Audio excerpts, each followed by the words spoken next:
At my father-in-law's funeral, my husband's sister pulled me aside and said, "Don't bother standing with the family. It would look fake." I stood at the back of the church holding my toddler while they took photos in the front pew. A week later, she called asking for help settling the estate. I sent her my answer in an envelope, with proof of the will naming me executor. My name's Dana. I live in Terre Haute, Indiana. My husband, Ben, died 2 years ago in a car accident. A drunk driver ran a red light. He was coming back from a late shift at the factory and never made it home. It was raining that night. I was waiting for him with a bowl of leftover chili and a slice of cornbread. He never walked through the door. Instead, 2 cops did. I was 29. Mia was a year old. I couldn't believe he was gone. I kept hearing the crash in my head. I'd imagine the sound of his phone ringing on the pavement, broken and soaked in blood and rain. At first, his family acted like they cared. His mom brought over casseroles. His sister Carla dropped off baby clothes for Mia. It didn't last. After the funeral, they started pulling away. Carla stopped texting. His mom barely returned my calls. I chalked it up to grief. I thought maybe they needed space. But deep down, I felt something colder growing. They didn't want to deal with me. I was a reminder of what they lost. Or maybe they just never liked me to begin with. Walt, my father-in-law, was the only one who didn't change. He kept visiting. He'd take Mia for walks and bring me soup when I was sick. One night, when she was teething and I hadn't slept in 2 days, he came over just to hold her for an hour so I could shower and cry in peace. I never forgot that. Walt got diagnosed with cancer last spring. It hit him hard. He was gone by the end of July. And that's when Carla showed her real face. I came with Mia dressed in black. I showed up early because I knew how this family worked. They wanted to be seen front and center, like grief was a show. Carla came up to me near the door. She didn't hug me. She didn't even look me in the eye. She leaned in and said, "Don't bother standing with the family. It would look fake." I didn't answer. My stomach turned cold. I stood in the back pew with Mia on my hip while they filled the front row. They passed tissues and gave each other side hugs like they were being filmed. No one offered me a seat. No one even glanced my way. When the pastor called the family up to view the casket one last time, they all walked up. I stayed back. I didn't want to make a scene. I just stared from where I stood, holding my daughter, trying to keep her from crying. Then someone, I think it was Carla's daughter, pulled out a phone and started taking pictures. Photos. In front of the casket. With the whole family lined up like a damn Christmas card. I couldn't believe it. I left as soon as the service was over. Took Mia home and rocked her until she fell asleep. I felt like I had been erased. But Walt hadn't forgotten me. A few weeks before Walt died, he asked me to come by. He said he had some papers he needed me to hold on to. He was quiet, weak, but sharp. "Don't trust Carla with this," he said. "She's going to try and take control." I don't want that. He handed me a sealed manila envelope and made me promise not to open it until after the funeral. I promised. Then I cried on the drive home because I knew it was real. He was saying goodbye in his own way. I opened that envelope the night after the funeral. Inside was a copy of his new will, dated 3 months before he passed. It named me as the executor of his estate. He also left a letter. In his own handwriting, it said, "Dana, this is what Ben would have wanted. You take care of Mia, and you take care of what's rightfully hers. Carla has a temper and a selfish streak. You know that better than anyone. I trust you to do the right thing." He wasn't wrong. The will made it clear. Mia was to get a trust fund set aside from the sale of Walt's house and his savings. I was the executor. Carla was mentioned only once, as someone who was not to be given control of any assets. A week after the funeral, my phone rang. Carla. First time she called me in over a year. "Hey Dana," she said, fake sweet. "Listen, I've been going through Dad's stuff and I think we need to sit down and figure out how to divide everything. I assume you'd want to help. I mean, you were kind of part of the family." I didn't say anything for a second. Then I told her I'd get back to her. She had no idea. No clue about the will. No clue about the papers sitting in my drawer. So I made a copy of the will. I highlighted my name. I printed out Walt's letter too. I put both into an envelope and mailed it to her. No note. No smiley face. No explanation. Just the truth. The next morning she called, screaming, "You've got to be F asterisk asterisk asterisk ing kidding me. Dad would never do this. This is a scam." I let her finish. "Carla," I said, calm, "you can contest it if you want. Walt's lawyer is already in the loop. But just so you know, he updated the will for a reason." You know that. "I know that. You think you're family? You think you're entitled to anything? You were just a phase. A weak little phase in Ben's life. He's gone, Dana. Let it go." That's when I said it. "No, Carla. You let it go. You lost control. And now I have it. Legally. Permanently." I hung up. And that's when the real war started. After I hung up on Carla, I expected silence. Maybe some angry texts. Maybe she'd rant to her Facebook friends about how I stole her father's legacy. But I didn't expect what came next. 3 days later, she showed up at my house. Unannounced. I had just put Mia down for a nap when I heard the knock. It wasn't gentle. It was loud, impatient. I looked through the peephole and saw Carla on my porch, arms crossed, lips tight. I cracked the door. "You shouldn't be here." "I'm not here to fight," she said. "Just talk." I stepped outside and closed the door behind me. She handed me a folder. "This is what Dad would have wanted," she said. I opened it and saw a stack of printed emails. Letters. Photos. Some were from years ago. She had gone through everything. Emails between her and Walt, screenshots of text messages, even an old birthday card from Walt to her where he wrote, "To my favorite daughter." It was pathetic. "This doesn't change anything," I told her.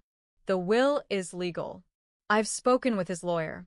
The trust for Mia is protected. I'm not taking anything. I'm managing it." She stepped forward, eyes burning. "You think you're smarter than me? You're not. You married into this family, Dana. You were temporary. This is my father. My blood." I didn't flinch.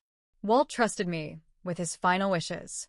"You can throw as many emails at me as you want, but I'm not backing down." Then she said it. "You're going to regret this." She turned and walked back to her car. I stood on the porch for a while after that. Not scared, just angry. Tired. This wasn't grief anymore. This was a power grab.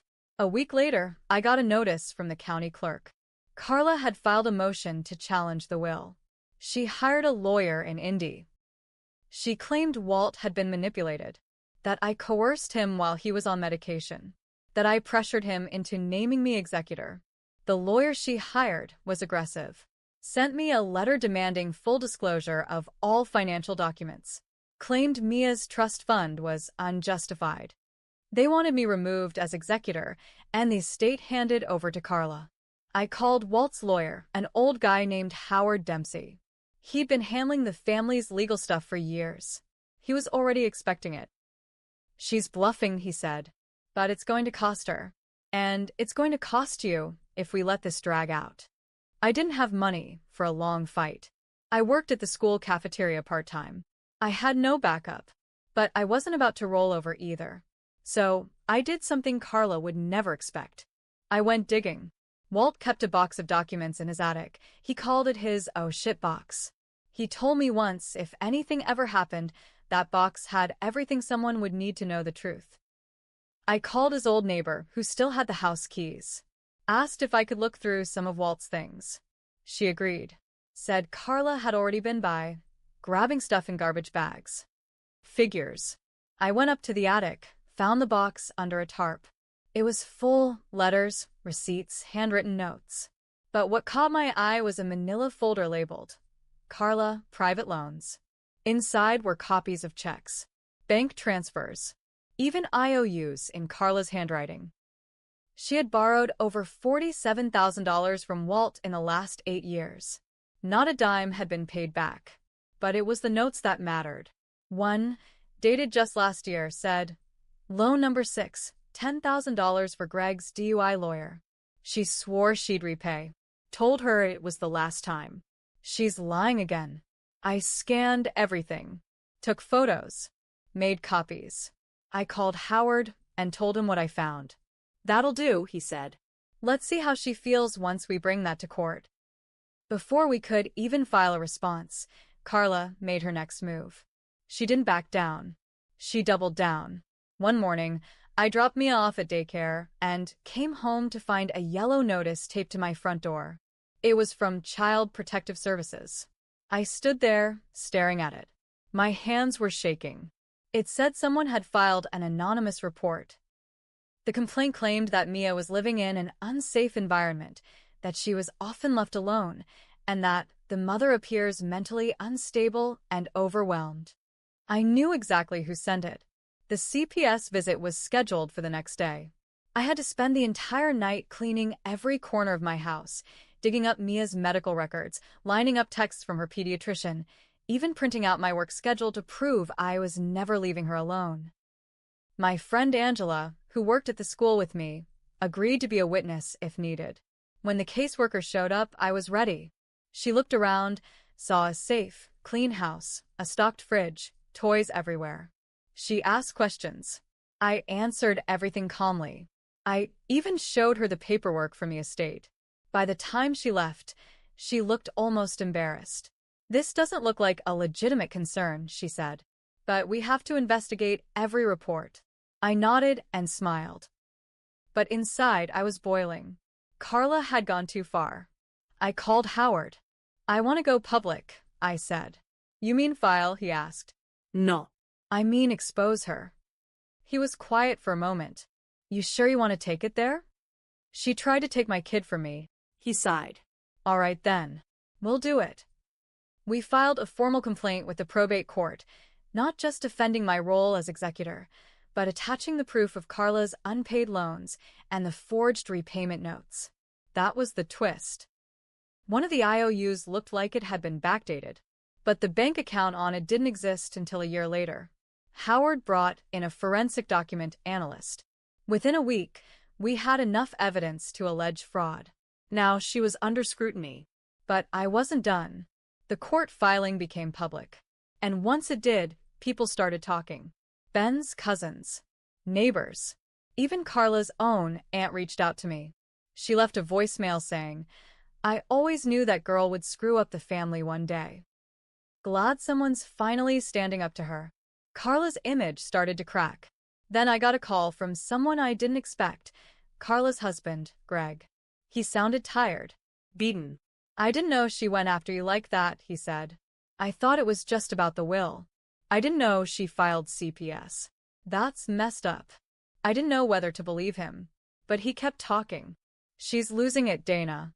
She's obsessed with control. She's going to ruin everything. I asked him why he was calling. I'm leaving her, he said. She doesn't know yet. But I'm done. And you might want to check your mailbox tomorrow. The next day, I got a thick manila envelope in the mail. No return address. Inside, copies of Carla's text messages, screenshots from Greg's phone. Some of them showed her bragging about burning Dana's life down. Others were her laughing about using an anonymous CPS tip as leverage. I handed it all to Howard. He just smiled. She's toast. We ended up in probate court 6 weeks later. The courtroom wasn't fancy, just gray walls, plastic chairs, and the stale smell of old paper. Carla sat at the plaintiff's table, dressed in black again like she was still at the funeral. Her lawyer looked uncomfortable. Greg wasn't with her. I sat on the other side with Howard.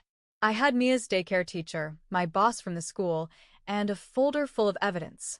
I was nervous, but I wasn't scared. Not anymore. Carla tried to make it all about emotion. Her lawyer stood up and painted me as the manipulative widow who inserted herself into family business. He talked about Walt being vulnerable and said I took advantage of a sick man to gain control of the estate. Then Howard stood up. He didn't raise his voice. He didn't rush. He just walked the judge through everything. The original will, the trust documents, Walt's letter. Then he handed over the forensic analysis, showing Carla had forged at least one repayment note. And finally, the screenshots from Greg. When the judge saw the CPS text, he frowned. Did your client report this child to CPS as a strategy during state negotiations? He asked her lawyer. The guy shifted in his seat. I'm not aware of that, Your Honor. Well, you are now. Then Howard made it simple. This isn't just about inheritance. This is about control. Dana didn't ask to be executor. Walt chose her. Carla's trying to rewrite history because she's angry that her father didn't trust her. Carla stood up. She tried to yell something about how I was a fraud and stole her family. The judge shut her down fast. I've seen enough, he said. The judge upheld the will. Fully. He confirmed me as executor. He approved the trust for Mia and gave me full power to manage the estate. Then he turned to Carla. I find your behavior troubling. You filed a false report to CPS, misled this court with forged documents, and wasted significant resources on a personal vendetta. He referred her for investigation on fraud charges. Didn't arrest her right there, but said the state would review potential criminal conduct. I sat there stunned. Then I looked across the room and saw Carla's face. It was pale, quiet, stunned. She didn't say a word. She didn't look at me. She walked out alone. The estate was settled quietly after that. Walt had more money than I realized, 2 pensions, a decent savings account, and the house sold fast. The trust for Mia was solid. I didn't take a dime for myself. Just covered legal fees and set aside money for Mia's school. I did make one change to the trust. I added a clause that if Mia ever wanted to give part of it to someone in the family, she could, but it had to be her choice when she turned 25. I wanted her to have the power they all tried to steal from her. Greg filed for divorce. I never spoke to him again. Last I heard, Carla moved to Ohio to live with some distant cousin. Word got around that no one wanted to deal with her. I'm not proud of everything I said during that time. I was angry. I let it fuel me. But I never lied. I never manipulated. I did what I had to do to protect my daughter and her future. They tried to erase me at Walt's funeral, told me I didn't belong, called my daughter a bastard, tried to tear me down with lies. But in the end, I didn't have to destroy them. They did that all by themselves.